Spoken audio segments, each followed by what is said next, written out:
Hello. Hello. জি, কেমন আছেন? জি, ভালো আছি। আপনি কে?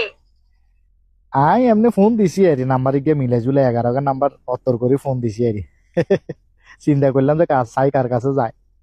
বাংলাদেশে 20 কোটি মানুষ। যাক আপনি রিসিভ করছেন।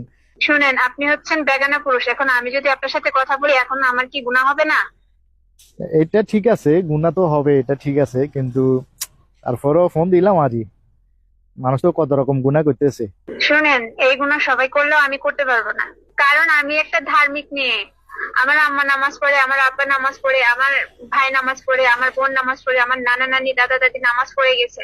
আমি কোথাও বাইরে গেলে হাত মোজা পা মোজা পর্দা ছাড়া আমি বের হই না। ও, তাইলে তো আপনি ধার্মিক মেয়ে, মানে খুব আপনার ফ্যামিলিটাও ধার্মিক, হ্যাঁ? জি জি, অবশ্যই। আরে মা, মনে করছি রং নাম্বারে ফোন দিয়ে একটু ফ্যাম ট্যাম করবো, কথা বার্তা কমু, ফটামু।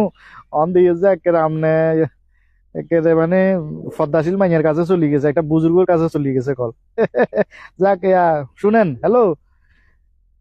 জি, বলেন। আপনি যেহেতু ফদ্দাশীল, আপনার ফ্যামিলি যেহেতু ধার্মিক, আমি একটা আপনার প্রশ্ন করি।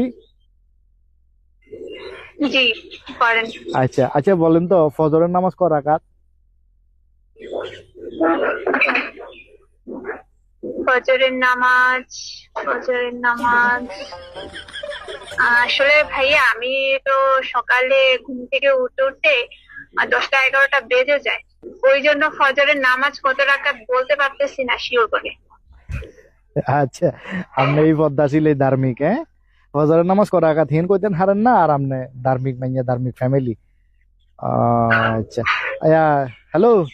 জি, বলেন ভাইয়া। তাইলে একটা কথা বলি, হ্যাঁ? জি।